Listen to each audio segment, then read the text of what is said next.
Hey world, welcome to What the Fuck Are We Doing? Recording again from our dining room table. Yay! Someone has actually asked us like if we do this like in a bathroom or something, or I don't know. Kareem got a question like that.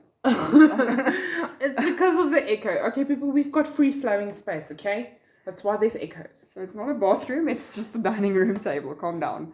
So Karina is going to talk to us tonight about something. I don't know what it is. I just see a paper with lots of words and says brief history on the top. So I'm just going to let her do the rest. It is a secret. Like today, I was like, oh my god, what am I going to do? What am I going to do?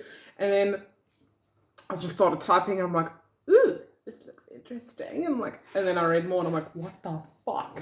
So yeah, she told me I'm going to have loads of like what the fuck reactions. It's. Whew.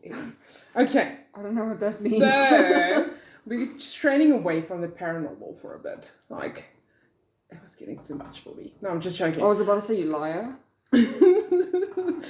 So tonight we're gonna do on a serial killer. Yay! Tom tom tom. Okay, it's Luis Alfredo Garavito Cubulis. I just heard Alfredo and I got happy. Anyway. He's Colombian. Oh. So, okay. He was born on the 25th of January, 1957. My sister is born on the 25th of January. So I just realized we need to talk to her. Okay. So he was the oldest of 7 sons. Although Garavito's mother is unknown, it had been speculated from the community of Genova that Garavito's mother had been a long-time prostitute. During the time of working as a prostitute, Garavito's mother had been brutally abused by Garavito's father, who was a heavy alcoholic and would also abuse Garavito's siblings. Around this time, Garavito's father would force Garavito to watch his mother conduct sexual intercourses with her clients, letting his mother's clients sexually abuse and molest Garavito. Under the influence of drugs, Garavito's mother would not do anything due to the abuse and torture of Garavito's alcoholic father. Garavito eventually ran away from home and survived on the Colombian streets. At the age of 8, Garavito was found by a pedophile. The man promised Garavito a hot meal and a place to rest. Reluctantly, Garavito accepted the offer, but instead of the hot meal and a place to sleep, the man led Garavito to an abandoned house where he was sexually assaulted. You had a fucking great childhood. Dude, sarcasm much? No, that's actually quite sad. It did come across like terrible, but I mean, that's fucking hectic though. A few days after, Garavito joined a rebellious gang for protection. The gang often robbed the Colombian civilians for food, money, and cars, which they exchanged for money at local chop shops. Garavito started working as soon as he had enough money to survive on the streets, traveling a substantial amount to keep up with the job demands in Colombia. Although he frequently moved, Garavito had a girlfriend named Teresa. His girlfriend had a small child, which she recalls him getting along with very well. Garavito was known by his friends to be kind, yet easily angered. Oh, I fucking wonder. So, it's terrible, right? It's harsh. I don't know, you got a weird look on your face. That's not even half of it. Yay! Okay, so a brief summary. Garavito is the serial killer with one of the highest proven numbers of victims. Between the years of 1992 and 1999, he killed more than 200 children between the ages of 8 and 13, with the exception of one boy who was 16. The boy was also handicapped. That's just fucking rude. His modus operandi remained relatively stable. During the day, he would lure children of lower social status out of crowded parts of the city into hidden areas that were overgrown with high plants. Garavito promised them either payment for some work, drugs, or made other offers to them. The children were tied up, tortured, raped, and killed by at least one cut in the lateral part of the neck or by decapitation. During these killings, Garavito was drunk. Even after his arrest under a wrong identity, it was not immediately possible to track his crimes since he frequently changed his places of stay and his jobs. He also had different hairdos and used wrong names. Duh.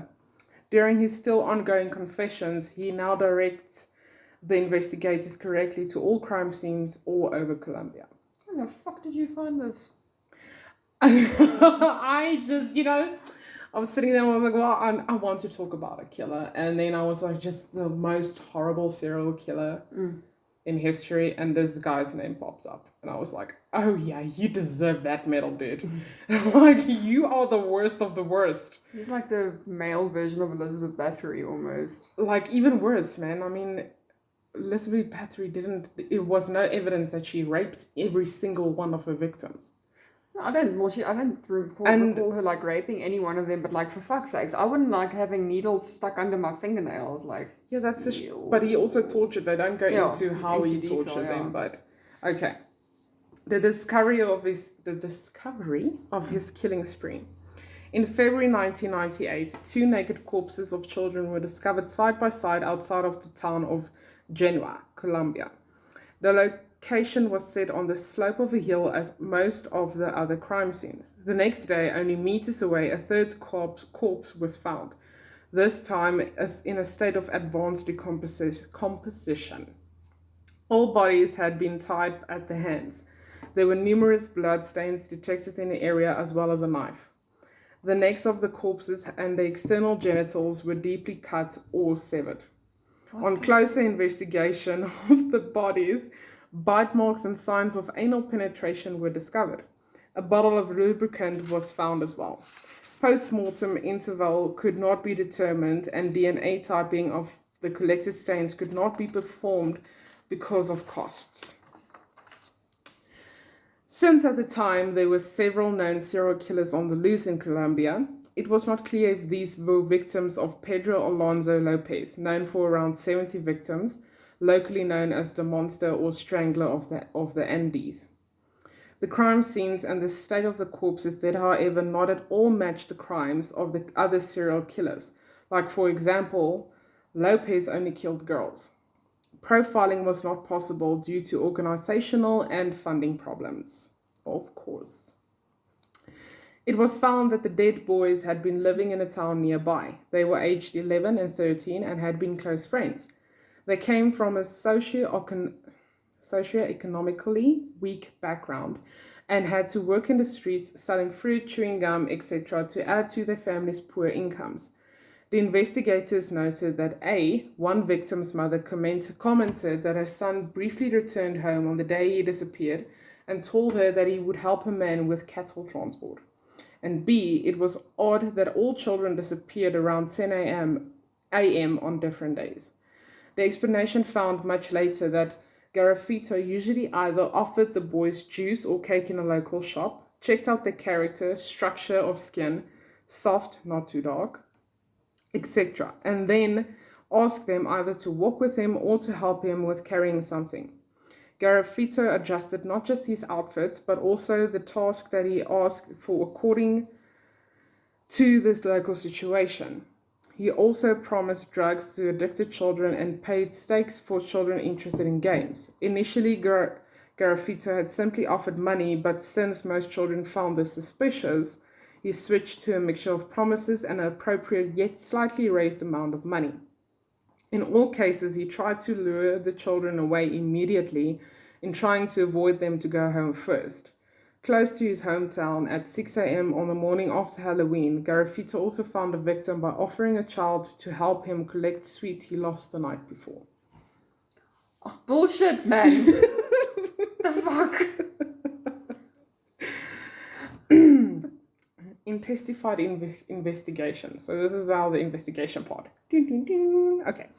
A full-person unit from the DA's Office of Investigations. Did you just say a full-person unit? Yes, it's a full-person unit. So there were 4 people in the unit. That's massive. I know, right? A 4-person unit from the DA's Office of Investigations from the province Armenia now started to look for similar homicides all over Colombia. Hundreds of cases were reported, but most of the children had neither been identified nor was there a description of their injuries. Retroactive identification by use of teeth was frequently impossible, either because the children had never had an x-ray or the x-rays were buried after the earthquakes of 1998. Therefore, until today, 27 of the children killed by Garavito are not identified. Facial reconstruction was performed in few cases at the Institute of Legal Medicine in Bogota. I hope I'm saying this right. Anyway, another serial of killings against children aged 8 to 10 in the region Val in 1995. Wow, 1995, I do apologize, raised further suspicion. 2 of the 4 dead children were cousins, and again, all the children came from a weak social background, were described as not very intelligent, and again, they disappeared shortly before noon. The children were found on the slope of a hill with high-growing plants not far outside of the town. The pattern of the children being killed more or less at one spot, but on different days, is a signature of Garavito. He did not bury the bodies, but left them on the spot. Once he found a suitable location for the killings, he would use it all over again. The children may have suspected that something was wrong once they arrived, but were immediately tied up. Okay, but now if you go somewhere where like little Billy was killed like 3 days ago, you're gonna smell him.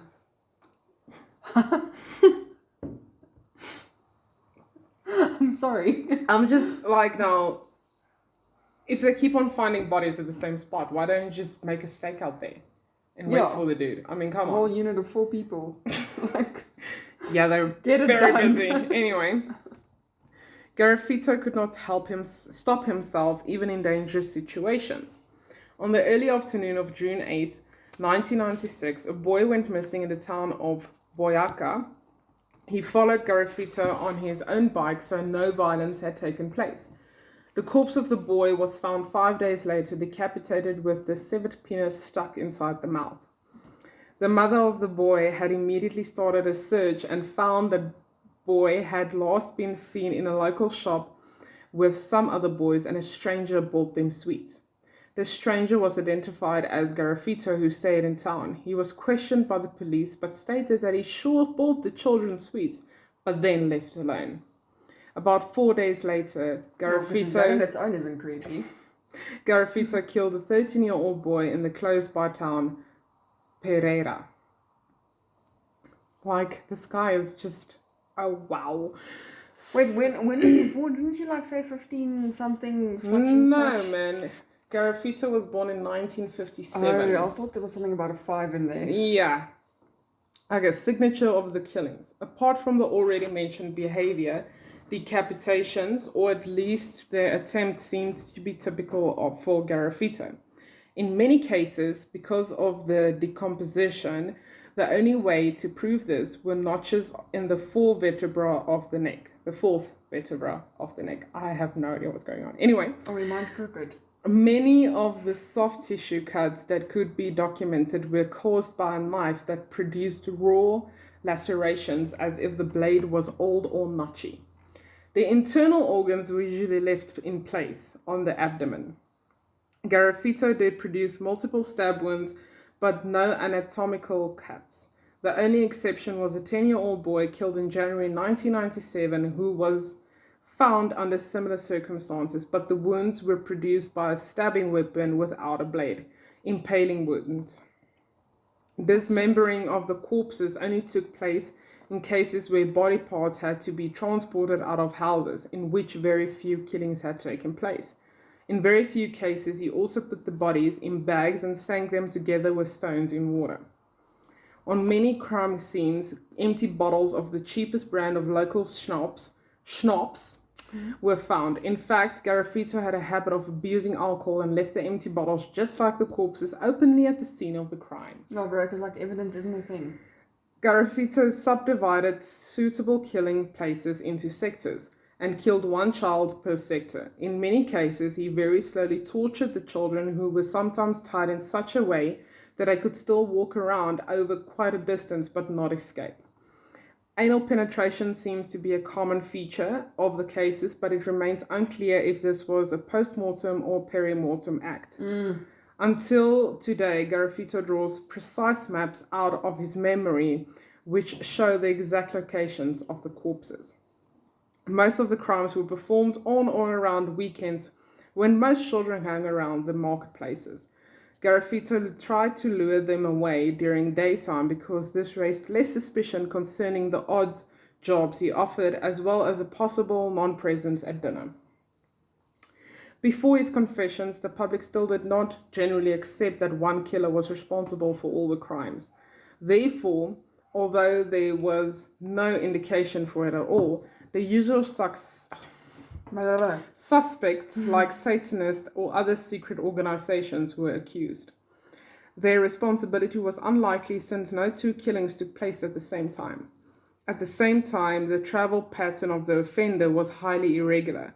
Another theory pointed toward alleged organ trade, since mostly stab wounds were found and since the conditions at the scenes of crime were highly unsterile, this theory was quickly dismissed.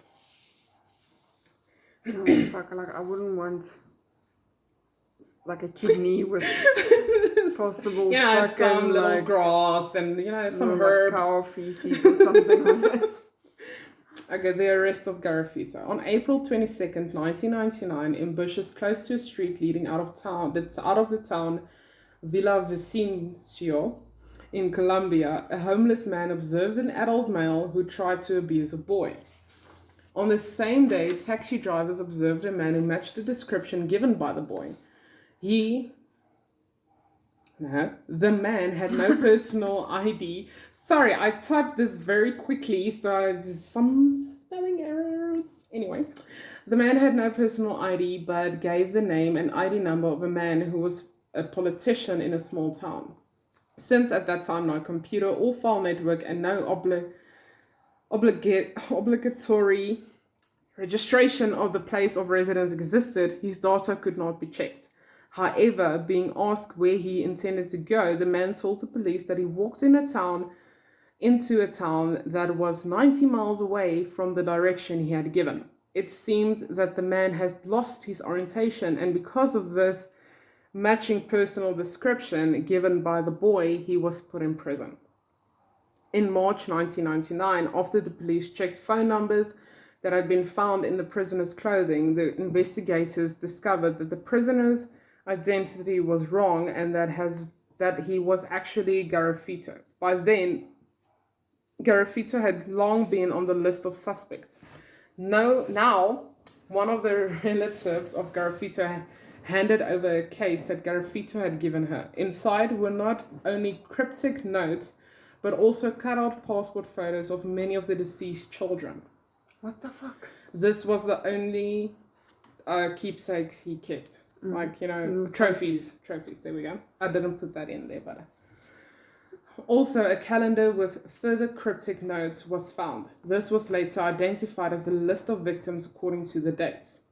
Since Garavito doesn't remember all details of his crimes, including dates, it is not yet understood why he kept track of such a list. On October 28, 1999, after several weeks of confirmatory investigations, Garavito was for the first time exposed to the fact that his crimes was found. During the first questioning, he confessed to his crimes straight away and asked God and mankind for forgiveness. It became clear that since 1992, Garavito had killed more than 200 boys, today's count is at 300, and committed numerous acts with sexual background against the will of others. His popular name became The Beast, or La Bestia. That's a lot for, like, I don't want to say today's day and age, but I mean, that's a hell of a lot for modern age. Give or take 25 years ago. Legal aspects of this case. This is what gets interesting. Oh, yeah? Legally, the case against Garavito is not closed because he still confesses to killings to this day. Until 2003, he was technically found guilty 70 times for 160 separate killings. Since Garavito was considered sane, he could not be sent to a forensic psychiatric institution for an indefinite time. Therefore, he was sentenced to custody in prison. As in the Colombian sentencing system, the sentences for every single offense are added up. Garavito was actually sentenced to about 2,600 years in prison. However, this does not mean that Garavito will serve a lifetime in prison. After the reform of the Colombian Penal Code in 2000, a person can neither be sentenced to death nor stay in prison for more than 40 years. Since Garavito is highly cooperative, mitigation, including an early release, might have to be applied. He never appeared in court. This is due to regulation that was introduced to the Colombian Penal Code to simplify cases in which the defendant fully confesses and in which objective proof for his crimes is present and matches the confessions. In such cases, legally binding verdicts can be passed successfully and without a formal trial.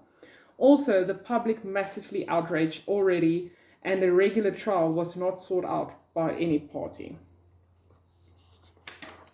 Okay, and then the personal impressions that this Dick gives the world. So he was like what, in his like 43 or something when he went to jail. So if they're not allowed to spend more than 40 years in prison, he's going to be like in his 80s. Well, you can't catch kids then. I mean, dude, no. No, I mean, let's not go there. He's not going to be fit enough, like in the sense of like, oh, you can run away from an 80-year-old man. I'm convinced. I ran away from the cops a lot. I'm sure I could still do this. So his personal impressions. Garavito is held separate from other prisoners because it is feared that else he would be killed immediately. He is afraid of getting poisoned and only takes drinks given to him by few people. His guards are on very good terms with him, which is reflected by the fact that Garavito himself is relaxed and not at all shy towards them. So he's living the fucking life right now. I want to go to Colombian prison. The stereotype of the intelligent serial killer is challenged by Garavito in several respects. The high number of victims is on the one hand explained by his indeed clever way to adapt socially and by changes of his clothing to local environments. This seems to be natural to him or well trained. To us, he did not make the impression of a person who is playing a rehearsed role. The only thing he never changed is the frame of his glasses made of red plastic.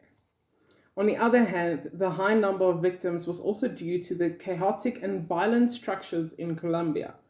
Example, it will not raise any suspicion to work as a street vendor by just buying a used cart and selling some type of fruit. This way, it was very easy for a Colombian person to blend in, especially around busy marketplaces.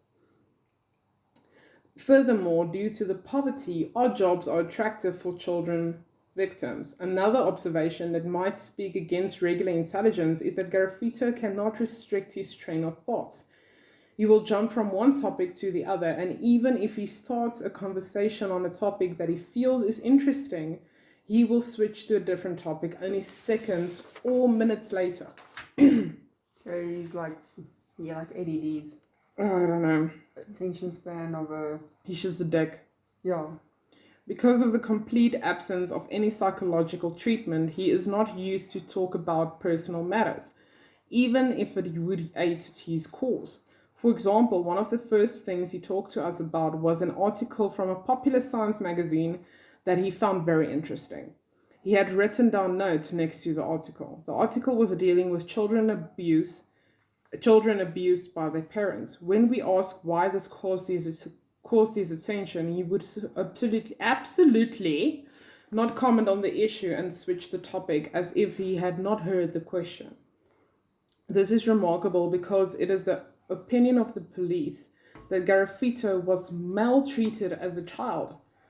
In a picture test that was conducted on him in 2005, he failed to understand or to solve the quiz items. Okay, I've got a question about those things. So, someone's going to show you a blob. What are you supposed to see? What is the right fucking answer? I don't know, I'm not a psychiatrist. Are you supposed to say like shit like a butterfly or... I just want to know, like, what's the right answer? I think it's different for everyone. Yes, but like, I mean, like, what are you supposed to see? What's the appropriate thing to see? I don't know. Like I said, I'm not a psychiatrist, man.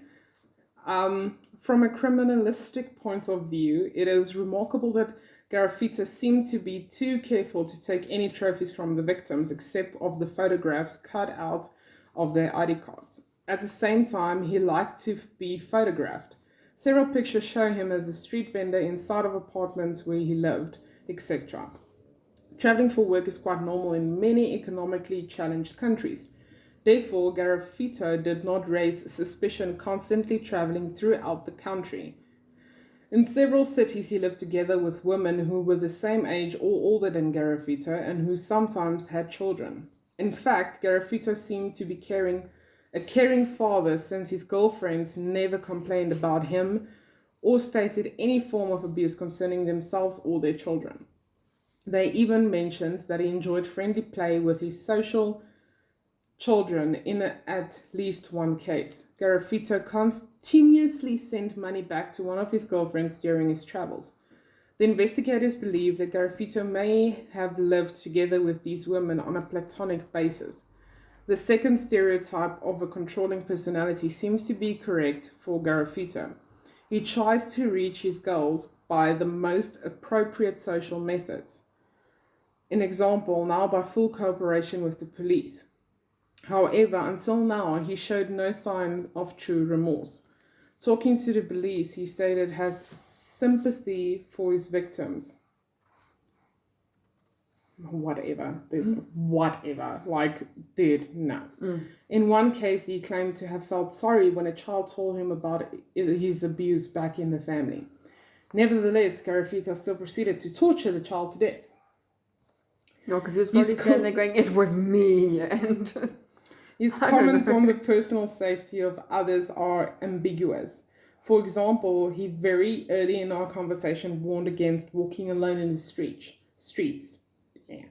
We ask ourselves if Garavito was actually concerned about our safety or if he wanted to find out if we were afraid of the whole situation or if he wanted to put himself in a position of strength.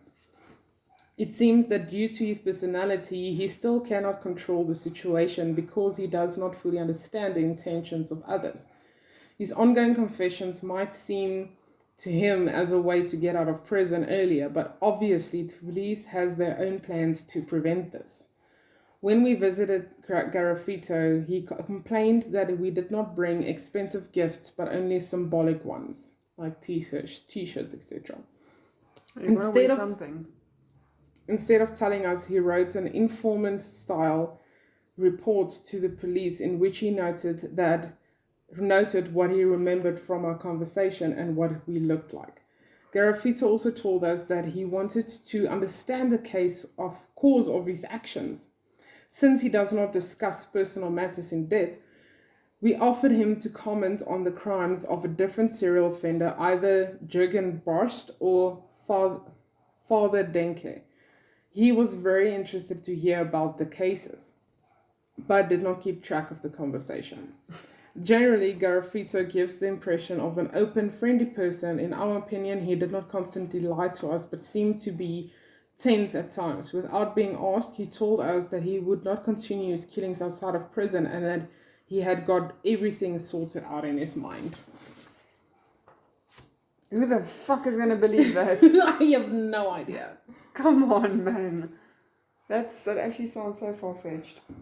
Like, come on. So, there's this other psychologist, Dr. Nicola Davies. So she answered a few questions. That's the most frequently asked questions about this dude. So the first question is, how did being the oldest of 7 siblings in a very poor family affect Louise? Her answer: birth order does affect us. Shit. Anyway, being the oldest child within a large family is not easy. Garavito would have been, according to psychologists, dethroned each time a younger sibling arrived. This can lead to jealousy, anger, and a huge amount of pressure to regain parents' attention. Being the eldest within the family brings responsibility, and parents will often look to the oldest child for support with looking after the younger children. Being the eldest in such a large family is particularly stressful and can lead to a child having to take on adult responsibilities, losing out on their childhood. Okay, second question. And does poverty in general affect children in a negative way?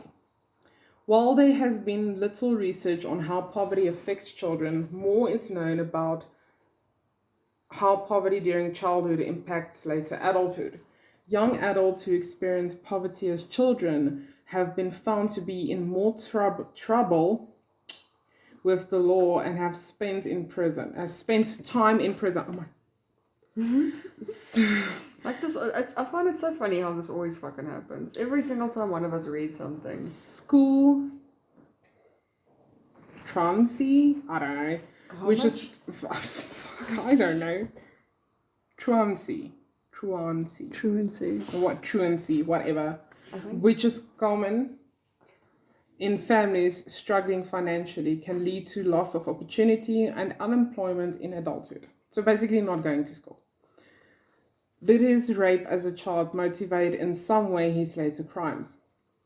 Rape was the key motivator within Garavito's killing spree, and it is likely that his own experience of sexual abuse played a role in this. Garavito wanted to put himself on the other side of the experience. He no longer wanted to be the victim or the vulnerable child. He wanted to be the one in control, the one with the power. Of course, not all people who have experienced sexual abuse go on to the commitment, the atrocious acts. Wait, I'm going to reread that. Not all people who have experienced sexual abuse go on to commit the atrocious acts that Garavito did. But along with his experiences and his biology, the rape he endured manifested into the rape and murder of what he once was, a young boy. In many ways, murdering these boys could have been Garavito's attempt to murder his own trauma. Well, that's a fucking retarded way of looking at it. I don't know. I don't know. I'm just reading what the smart doctor said. He had a limited education of no more than 5 years and went to work on the streets as a peddler. Does the lack of education have a part in the crimes he committed? Limited education can impact behavior in a number of ways. Children not receiving education tend to be involved in illegal acts, drugs, and risk-taking behavior. Lack of education generally leads to fewer opportunities in life, which can lead to social exclusion and feelings of anger. It does appear that poverty impacted Garavito's education, which in turn contributed to his crimes. Yeah, because let's not all have balls and just say, okay, listen, yeah, I did it, I fucked up, just put me behind bars. Let's find 10,000 reasons why I did what I did. It's not just because I'm fucked, it's just because, this happened, and this happened, and this happened, and this happened. And I was drunk. By the sounds of it. Like, that's the most epic part for me, is he was drunk while he did this. Like, I don't know, that's a shitty excuse. It's not what I do when I get drunk. No. I just love everyone. No, I just want fucking McDonald's. Oh, here it comes. What role does alcohol play in Louise's story? Alcohol played two key roles in Garavito's story. Firstly, he had a long history of abusing alcohol. Secondly, he would use promises of alcohol, among other things, to lure his victims. Tangled within his alcoholism was depression and suicidal tendencies. Garavito seemed to use alcohol to escape feelings of depression, and yet it was when drunk that he committed most of his crimes. Okay, but I must be honest, if someone is going to offer to buy me a beer, I don't think I've ever said no. No, I don't know. People throw vibes, and if I get a wrong vibe from you, I'm going to be, oh, hell no. Oh, well, that's why you always go with me. Exactly. Alcohol has a tendency to exaggerate the emotion already being experienced. In this case, feelings of depression. This would have made Garavito much more likely to look for other means to escape these dark feelings. When intoxicated, people generally have less inhibitions, which is extremely dangerous in situations where the drinker is psychologically damaged. He beheaded each of his known victims. How could he bring himself to commit such a violent act? The fact that Garavito was drunk during these attacks can in part explain his ability to be so violent. Lack of inhibition in the hands of a depressed, angry, and abused man can alarmingly lead to such violent acts. For most of us, beheading someone is seen as violent, but Garavito had his own definition of violence, which clearly had no limits when intoxicated. When he was arrested, he was very helpful to the police, drawing them maps of his victims' burial spots. Why would a killer do this? There could be a number of motives behind why Garavito was so helpful to the police. One motive is the hope of getting a lighter punishment. We know this would never happen due to the severity of his crimes, but Garavito would have been desperate at this point and grasping at straws. Another motive is to present an air of power and authority, to show off as he points to where his victims were. Lastly, Garavito might have felt remorse and wanted to demonstrate this by finally helping put the victims to rest. Bullshit. But then he's got a fucking good poker face, because they said they never ever saw him show any sign of remorse. Exactly. Like, that is I'm sorry, but I don't... If he did it like that hard, I'm sorry, like 300 boys, I'm sorry. And I mean, like, There's no way. Like, if you accidentally killed someone, or if you've murdered one person out of anger or rage or whatever, and you feel remorse, I can understand that. But after 300 now only you feel remorse? No, bullshit. Like, the fact that they said that maybe he did that to kind of brag about it, like that, I can in a way I can believe. Yeah, because I mean Ted Bundy did the same. Yeah. He wanted to act like he was smarter than the police. Yeah, I mean, he fucking defended himself in court. Which was where he fucked up. And I mean, he wasn't stupid. Like, not at all. He was actually very well educated. Yeah, but I mean, how can you defend yourself if you know you're guilty? He's like, I didn't do it. Next. No. The fuck? So yeah, that is on Garavito. Or La Bestia, like they call him. Or I don't know. Twat. That was just, for me, it was a lot. Like, I mean... That is a lot to process. You need to be a special kind of fucked up to hurt a kid. Never mind killing a kid. But no, I mean, if you wanted to have that experience, like, you know, if you try something once, like, get over it. Like, I'm not like saying it's okay. Like, not at all. But for fuck's sakes. Like, I don't know, like, the thing is, you know, I don't really care if people get murdered. But when it's children, that's where I'm like, I mean, like, half of those kids probably couldn't even defend themselves properly. Exactly, I mean, because they said in there, most of them were claimed to be not very intelligent. So... Yeah, but also, like... And that one handicapped kid, I mean, why? Shame, man. Yeah, but I mean, also, people have a huge misconception. Just because you're poor or you're living in poverty doesn't make you stupid. No, but I think that was facts that they got from the families. Okay. Because it was stated in the police report. What? So it's like, take the dumb one. Like, what the fuck? This is the dance of the family. Go. Wow, that's just... Go herd cattle. What the fuck, man? Come on. This one won't make it to college. Take it.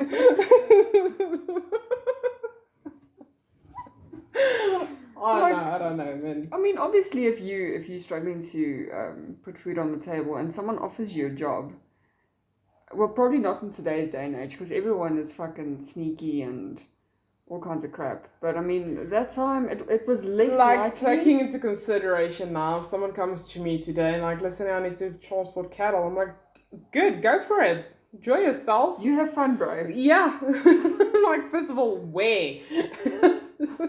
To my pig farm, then immediately like warning bells should go off. Oh, Ed game.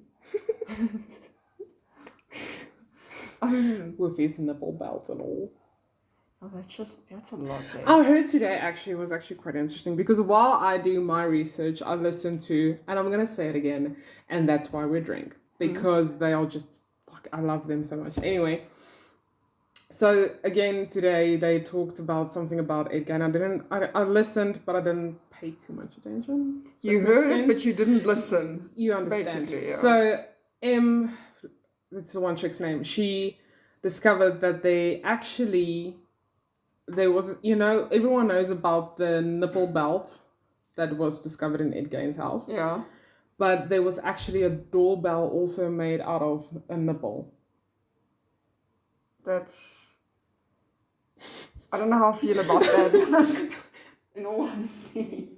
So, yeah, it was interesting to me. I'm like, what? Why? Why would you do that? Like, I don't know. What was this, like, faucet made out of a penis? Like... I don't know, but I just found it very interesting because everyone always goes on about the nipple belt. And then she discovered this little piece of interesting fact. How the fuck did he keep that shit preserved? I mean, like, varnish isn't going to cut it. I don't know, because most of the things are in museums. Still, how the fuck did they keep that shit preserved? I have no idea. I'm not a museum person or whatever you call them. A skin expert. Not a dermatologist. So I was trying to be funny and you ruined that for me. You and your fucking bowl of coffee. Like, that cup is huge, but it's not... I love this cup so No, it's much. brilliant. Like, it's not over the top. Like, not at all. Like, but you could easily fit, like, my 2 normal cups in there. My hands doesn't even cover it. And you can cover my face. I love it so much. Anyway. It's massive. So that is on our little serial killer friend over there. I hope you guys at least enjoyed it a bit. So, people living... You didn't say nearly enough what the fucks as I expected. No, like, if you said that shit to me, I would be like, what the fuck? You know? No, like, I was pitching doing it my quietly. voice. Why? I don't know. I want reaction, people. Just saying. So people living in Colombia in about like 20 years from now, if an old man with... Here it comes. What did you say? Red taped glasses. Red plastic. Red plastic glasses. You fuck off in the opposite direction. You probably won't catch you, but like, better be safe than...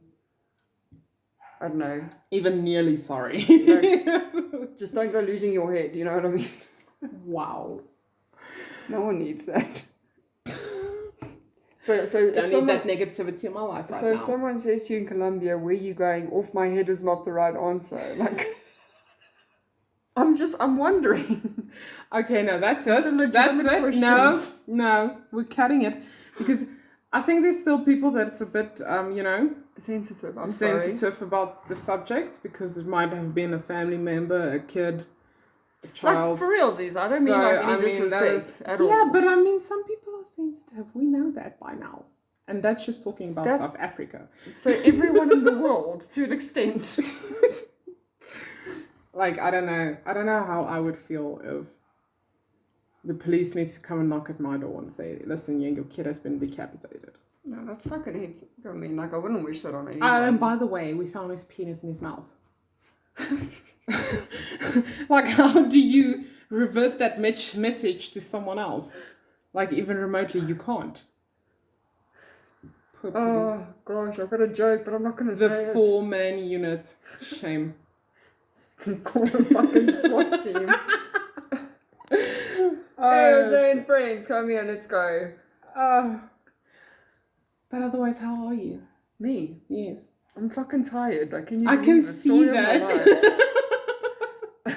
Like, this is like majorly... Do you need to borrow my cup? I do. I really think that's not a terrible idea. I was going to say cup, but no one's going to understand that. You okay over there? I am okay. I think.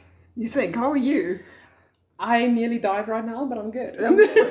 Before you fucking choking like half to death. Like, how long before that? I was good.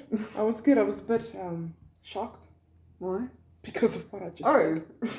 No, I read it. I thought something happened No, at I work. read it earlier and... No, nothing interesting happened at work today. Nothing ever interesting happened today. Oh, rubbish. No, I don't know. They're just moods flying around.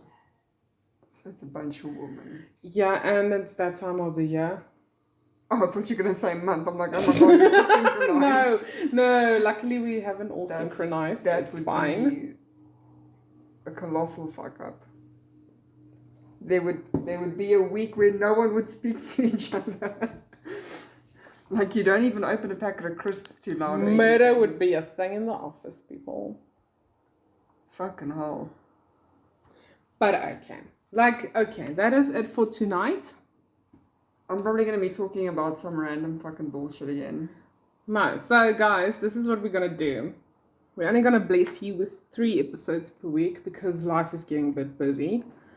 So we're going to do like we're doing now. One day Alicia's going to do something, the other day I'm going to do something, and then on... But we were kind of doing that from the get-go, weren't we? Yes, Yeah. that's what we were doing the whole time. I see, I missed And that. then on a Saturday we will like surprise you with like a duet thing, you know, where she does but it's going to be short one, so it's going to be a little short thingy, and then I'm going to do a short thingy, and let's hope and pray to the heavens that we actually like line up with what we choose to discuss. We're going to have to talk about that because I can't be talking about rainbows and you talking about fucking... Murder. Exactly. Like, that's going to make no sense. Murdered by a rainbow unicorn. Oh, bro.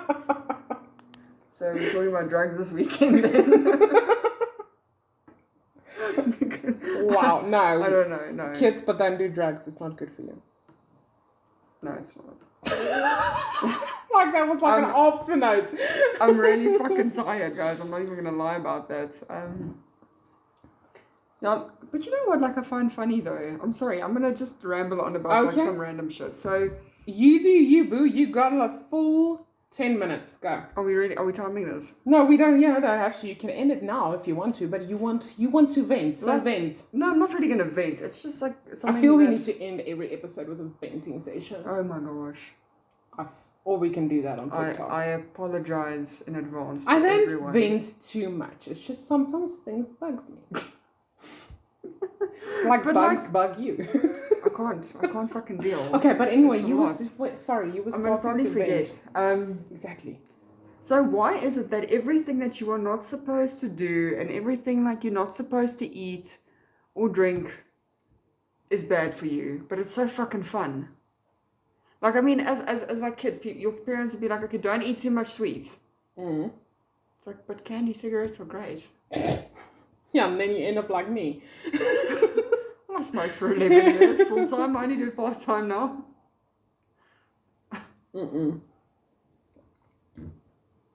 I don't know. I can't answer you on that one. And, That's just life, I guess.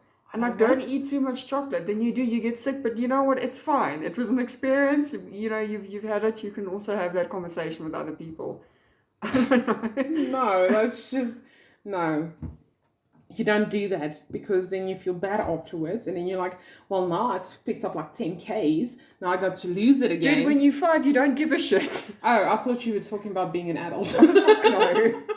I can't even remember when I was fucking 5 years old, okay? Like, if your parents like, don't get into that tree, I'm gonna get in that tree. I'm doing it. I don't think my mom really said that to me. Well, I did everything, but I did it once because it was beaten out of me. True that. Like, don't climb that tree, but I'm gonna do it. Okay, beaten, done. No, I'm not doing it again. But you're gonna keep looking at the tree because you're gonna have some epic fucking memories. So you were like a puppy. Well, we all probably were at one point. I'm convinced. Yes, I got a puppy. That's where it comes from. But I didn't pee in the house. That would have been a problem. I'm not gonna lie. That would have been a little I bit think your fucking dad would have weird. killed you. It's like, hey, like your grandparents are here. I'm just gonna pull down my pants and pee on the tiles. No. Oh wow. Okay, we are just sitting here rambling We're on gonna about start shit. talking And just for in case you Sorry guys about were it. wondering, Belly is still fine. She's good. She's just chilling there on her blankie. And our new little member of the family is doing great. She's been to the vet this week. She's got a little skin irritation.